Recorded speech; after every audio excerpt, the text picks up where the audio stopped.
ఈరోజు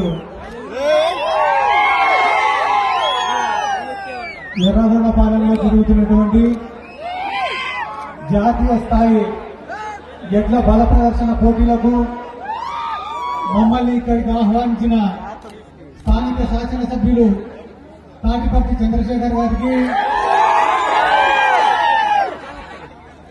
అలాగనే ఎప్పుడు కూడా మాకు అండగా ఉండే బూచేపల్లి శివన్నకు,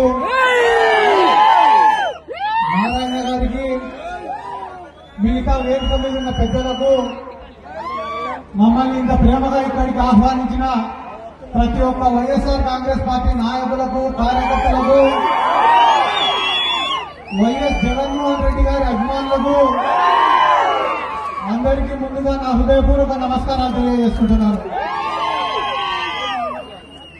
మాకు ఎర్రగొండపాలెం నియోజకవర్గం అంటే చాలా ఇష్టం.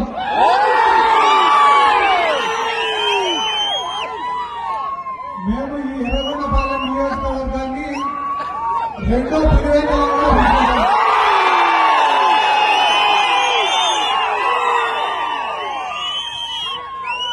మా తాటిపర్తి చంద్రశేఖర్ అన్న ద్వారా నియోజకవర్గం దొరకడం మీ అదృష్టం అన్నా.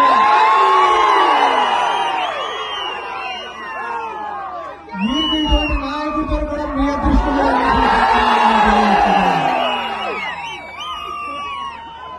నన్ను సంక్రాంతికి ఇంత ప్రేమగా మీ ఎర్రగొండపాలెంకి ఆహ్వానించినారు. సంక్రాంతి అంటే గుర్తొచ్చేదే ఎడ్ల పందాలు, ఆనాడ కొన్ని గాలిపటాలు కనిపిస్తున్నాయి. ఇవన్నీ కూడా చూసేందుకు నన్ను ఆహ్వానించినందుకు నిజంగానే మీరు చేసే ఈ మంచి పనికి ఈరోజు ప్రకృతి కూడా మీకు బాగా సహకరిస్తానన్నా. లేకుంటే ఈ పాటికి ఎండకు అందరూ నెత్తి మీద టవాలు వేసుకొని కూర్చునేటోళ్ళు. అట్లా లేకుండా ప్రశాంతమైన వాతావరణంలో వీక్షించడానికి ఆ దేవుడు కూడా మీకు సహకరించినాడని చెప్పి ఈ సందర్భంగా మేజర్ గా సంక్రాంతి అంటేనే ఇది ఒక రైతుల పండగ.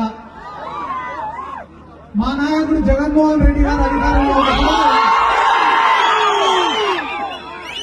అంతకుముందు వైఎస్ రాజశేఖర రెడ్డి గారు ముఖ్యమంత్రి ఉన్నప్పుడు రైతు అనేవాడు ఎప్పుడు కూడా రాజే.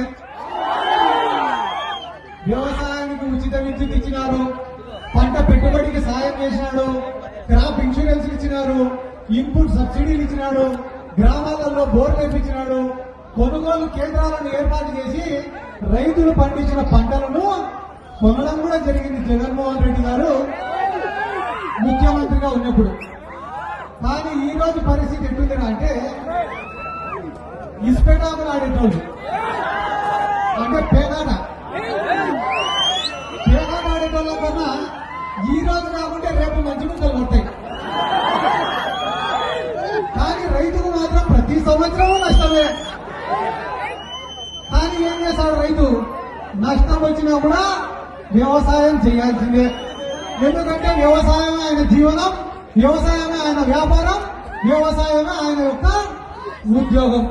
ఒకవేళ మనం వ్యవసాయం చేయలేనుకో ఏం చేయాలి? రైతు భూవలేదు, నువ్వు చెప్పినట్టు భూవలే. అందరినీ చంద్రబాబు నాయుడు అడిగినారు, ఎట్లా సార్ మాకు భూవ లేకుంటే అంటే మంచి క్వార్టర్ అయినట్టు. నాకు కాదన్న శివన్న, నాకు ఈ గవర్నమెంట్ చూసంటే కేసీఆర్ మాటలు గుర్తొస్తాను. ఏం చెప్పిన ఆయన కేసీఆర్ అంటే స్వడబ్బ, పరడబ్బ, పరస్పర డబ్బా అన్న. ఈ కూటమి ప్రభుత్వం పెద్ద డబ్బా అంటే దాని అర్థం ఏంటిరా అంటే పవన్ కళ్యాణ్ వచ్చి చంద్రబాబు నాయుడు వచ్చిన మొబైల్ చేయడం 2 రోజులు పోతారు. చంద్రబాబు నాయుడు వచ్చి పవన్ కళ్యాణ్ మించిన 10 మంది లేడని చెప్పి 2 రోజులు పోతారు. వాళ్ళిద్దరు ముందుకునేది బీజేపీ వాడు వచ్చి చూస్తాడు. అంతే తప్ప ఈ 18 నెలల్లో వాళ్ళు చేసింది శూన్యం. అందుకనే వాళ్ళు చేసింది శూన్యం కాబట్టి ఈరోజు జగన్మోహన్ రెడ్డి గారు రాష్ట్రంలో ఏ మూలకు పోయినా ఒక్క రూపాయి ఖర్చు పెట్టకుండా కూడా వందల మంది, వేల మంది, లక్షల మంది ప్రజలు ఆయన ఉండవస్తున్నారు. మనం ఇంతమంది కొన్ని వందల మంది జనాలు ఉన్నారు. మనం ఏమన్నా రూలింగ్ పార్టీలో ఉన్నామా? మనం ఉండేది ప్రతిపక్షంలో. అయినా కూడా ఎక్కడికి పోయినా జనాలు వస్తున్నారంటే దానికి కారణం ఈ కూటమి ప్రభుత్వం వాళ్ళు చేస్తున్నటువంటి అరాచకాలు. నిన్న కూడా ఇప్పుడు మామూలుగా సంక్రాంతి సంబరాలను పోతే ఎవడు కూడా రాజకీయాలు మాట్లాడదు. కానీ నిన్న ఈయన పవన్ కళ్యాణ్ అడిగిపోయినాడు, నాకు రాజకీయాలు అంటే పెద్దగా ఇంట్రెస్ట్ లేదు,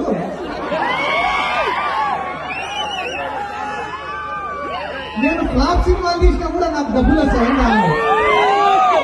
ఈడ 2 పాయింట్లు, ఆయన తీసేదే ఫ్లాప్ సినిమాలు. ఫ్లాప్ సినిమాలు తీస్తే నాకు డబ్బులు వస్తాయి, నీకు డబ్బులు వస్తాయి, బానే ఉంది. మన ప్రొడ్యూసర్ల పరిస్థితి ఏంటి, డిస్ట్రిబ్యూటర్ల పరిస్థితి ఏంటి, నీ కోసం గుడ్డ తెచ్చుకునే నీ అభిమానుల పరిస్థితి ఏంటి? అవన్నీ నాకు అనవసరము, నాకు మాత్రం ఎక్కువ చదవదా. నిన్న ఎవడో చెప్పినాడంట, ఏందన్నా నెలకు 20 కోట్లకు 30 కోట్లకు కక్కుర్తి పడినావు నువ్వు, అదే నువ్వే ముఖ్యమంత్రి అయితే ఇంకా ఎక్కువ వస్తాడు కదన్నా అని చెప్పినాడంట. ఒరే, మనం ముఖ్యమంత్రి అయినామంటే మళ్ళా దానిపైన ప్రత్యేకంగా శ్రద్ధ పెట్టాలరా? మనకు మెంటల్ గా ఫిజికల్ గా స్ట్రెస్. అదే చంద్రబాబు నాయుడు నమ్ముకునే అనుకో, నెల నెల మన ఇంటికి పంపిస్తాడు కదా లెక్క. వీళ్ళందరి గురించి నేను ఎందుకు చెప్తానా అంటే, వీళ్ళు కూడా జగన్ సార్ గురించి మాట్లాడే మొగలు. వీళ్ళు పొద్దున్న నుంచి రాత్రి వరకు లేకపోతే గాంభీర్యం ప్రదర్శించి రాత్రి ఇంటికి పోతే అందరూ ఒకరొకరు ఫోన్ లో మాట్లాడుకుంటారు. ఒక పక్క చంద్రబాబు, ఒక పక్క పవన్ కళ్యాణ్, ఒక పక్క లోకేష్. ఒరే, మనం ఇన్ని కేసులు పెడతాము వైసీపీ వాళ్ళ పైన, రేపు ఖచ్చితంగా పైన మళ్ళా వస్తారా? మనం సింగపూర్ పోవాలా, మలేషియా పోవాలా, జపాన్ పోవాలా అని. మా సార్ అందుకే ముందు జాగ్రత్తగా ఏం చెప్పినాడు, సప్త సముద్రాలు అవుతాయి,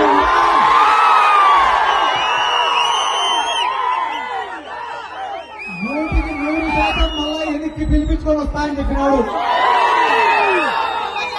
ఈ 18 నెలల్లో వైఎస్ఆర్ కాంగ్రెస్ పార్టీ సాధించిన విజయం ఏమిరా అంటే, 11 సీట్లు వచ్చిన తర్వాత చాలా మంది ఒరే మనకు అవసరమారా ఈ రాజకీయాలు, ఎట్లా జగన్మోహన్ రెడ్డి అంటే తిరిగితే కేసులు పడతాయేమో అని చెప్పి చాలా మంది భయపడినారు. కానీ ఈ 18 నెలల తర్వాత ఈ రోజు గ్రామాలలో పరిస్థితి ఎట్టిందిరా అంటే, ఒరే మనం కూడా 2-3 నెలలు జైలుకు వేస్తే తప్ప జగన్మోహన్ రెడ్డి దృష్టిలో మనం పడిపోతాం. కాబట్టి దేనికైనా సిద్ధం కానీ జగన్మోహన్ రెడ్డిని మళ్ళా ఒకసారి నేను ఇదే వేదిక మీద నుంచి మన నాయకుడు జగన్మోహన్ రెడ్డి గారికి కూడా ఒక రిక్వెస్ట్ చేస్తానా, సార్ మనమేం ప్రతిపక్షాలను తొక్కాల్సిన అవసరం లే, వాళ్ళపైన కేసులు పెట్టాల్సిన అవసరం లే, వాళ్ళని ఇబ్బంది పెట్టాల్సిన అవసరం కూడా లేదు సార్. మీరు ఏం ప్రణాళిక రూపొందించుకుంటారో రూపొందించుకోండి సార్. ఒక 10 సంవత్సరాలు మన గవర్నమెంట్ ఉండేలాగా చూడండి సార్. మీరు చేసే మంచి పనులు చేసుకుంటా 10 సంవత్సరాల అధికారంలో ఉండండి సార్.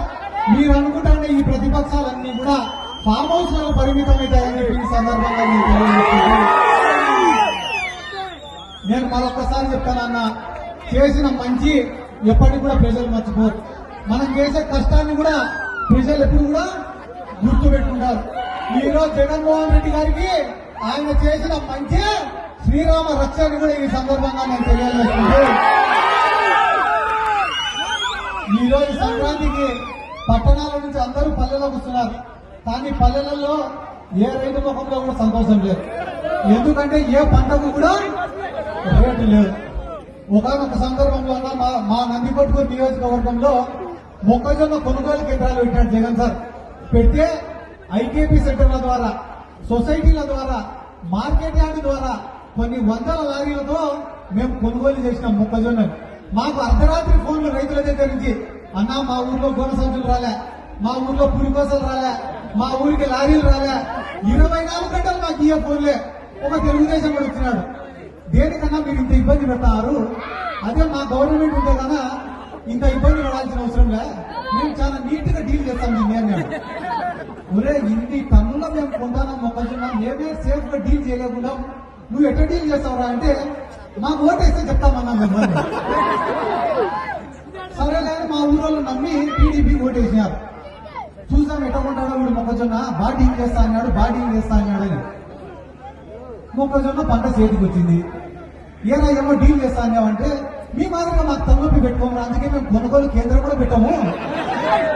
ఇంకా మమ్మల్ని అడిగేటోడు ఇప్పుడు కొనుగోలు కేంద్రం పెడితే లారీ కావాలని అడగాల, పులికోసలు కావాలని అడగాల. కొనుగోలు కేంద్రం పెట్టుకుంటే ఫోన్ చేయాల్సిన అవసరం కూడా లేదు. ఆ పక్క రాష్ట్రంలో ఉన్నారు తెలంగాణలో, వాళ్ళు కూడా కొనుగోలు కేంద్రం పెట్టారు, కానీ మన సారు పెట్టడం లేదు. ఏంటి సార్ మా రైతుల పరిస్థితి అంటే ఒకే ఒక పరిష్కారం, మీకు బాధ వస్తే మందుడై పడుకోండి అంతే.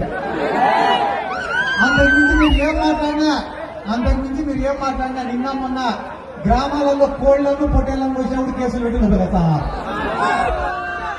హింసలు ఒప్పుకోడంట చంద్రబాబు నాయుడు. ఆయన మాత్రం పుష్కరాలకు 30 మందిని చంపొచ్చు, ఇదే గుంటూరు జిల్లాలో ప్రకాశం జిల్లాలో బహిరంగ సభలు పెట్టి 100 మందిని చంపొచ్చు. అవేం తప్పు లేదు, కానీ పాపం గ్రామంలో ఎవరైనా కూడా ఆదివారం వచ్చి చికెన్ తిన్నామని కోడికి వస్తే కాబట్టి వీళ్ళ అహంకారాన్ని అన్ని కూడా ప్రజలు గమనిస్తున్నారు. ఎందుకంటే నేను పెద్దగా చెప్పాను, ఒక చిన్న ఉదాహరణ చెప్తా. జగన్మోహన్ రెడ్డి అంటే వీళ్ళకి ఎంత భయం అనేది. జగన్మోహన్ రెడ్డి కంటే మెడికల్ కాలేజీలను ప్రైవేట్ వాళ్ళకి ఇస్తామన్నాడు చంద్రబాబు నాయుడు. అన్ని ఇచ్చేస్తాం ప్రైవేట్ వాళ్ళకి అన్నారు. జగన్ సార్ తప్పు సార్, ప్రభుత్వం సొమ్ము ఇవ్వకూడదు అంటే మేము ఇచ్చేస్తామన్నాడు. జగన్ సార్ ఓపిక పట్టి ఒరే టెండర్ వేసే మొగోళ్ళు ఎవడో రాక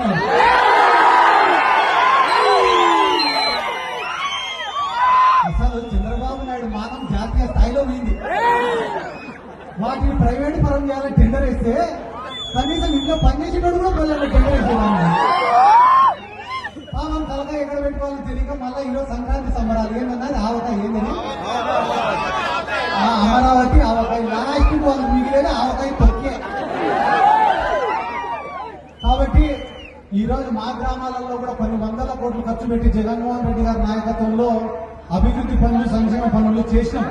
అన్ని చేసినా కూడా తెలుగుదేశం వాళ్ళు చేసే తప్పుడు ప్రచారం తిప్పి కుట్టలేక 11 సీట్లకు పడిపోయినాం. ఈ రోజు 18 నెలలు కాకముందే ప్రతి గ్రామంలో ఉన్న రైతులు కానీ, సామాన్యులు కానీ, విద్యార్థులు కానీ, మహిళలు కానీ ఆయన చేసిన మంచిని గమనిస్తున్నారు. అరే సంక్రాంతి వచ్చింది, జగన్మోహన్ రెడ్డి తింటే మనందరి అకౌంట్లలో కూడా డబ్బులు ఉన్నాయి కదరా, ఈ రోజు అందరి అకౌంట్లో కూడా ఖాళీగా పడింది అంటే దానికి కారణం ఈ చంద్రబాబు నాయుడే కదరా అని చెప్పి బాధపడుతున్నారు. కాబట్టి ఇటువంటి తరుణంలో అన్నా చంద్రశేఖర్ అన్న వచ్చి ఫోటోలు దిగిన వాళ్ళందరినీ కోటేసే గెలుస్తున్నాం. అలా వైఎస్ఆర్ కాంగ్రెస్ పార్టీకి 11 సీట్లు వచ్చినప్పుడే వీళ్ళు 5,000 ఓట్లతో గెలిపించినారు. రానున్న ఎన్నికల్లో రిజల్ట్ ఎట్టుండాలి అనేది అనవసరం. వైఎస్ఆర్ కాంగ్రెస్ పార్టీ బీఫామ్ తీసుకునే రోజు మీ గెలుపు డిక్లేర్ అయ్యేటనే నువ్వు బీఫామ్ తీసుకొని తపాసులు రాసుకుంటే పోవచ్చు ఇంటికి. సరే మీరు ఎమ్మెల్యే అయినాక అన్న ఏమో నువ్వు కూడా పైన చూస్తాను అంటే ఎమ్మెల్యే కన్నా పెద్దది, మమ్మల్ని మర్చిపోకుండా నువ్వు నేనేం రావాలని అడుగుతాం, మాధ్యం అడగను. ఈ రోజు ఇంత ప్రేమగా ఆహ్వానించిన ప్రతి ఒక్కరికి పేరు పేరున నా శిరస్సు వంచి నమస్కారం తెలియజేసుకుంటూ ఎల్లప్పుడూ మీ ప్రేమకు రుణపడి ఉండాలని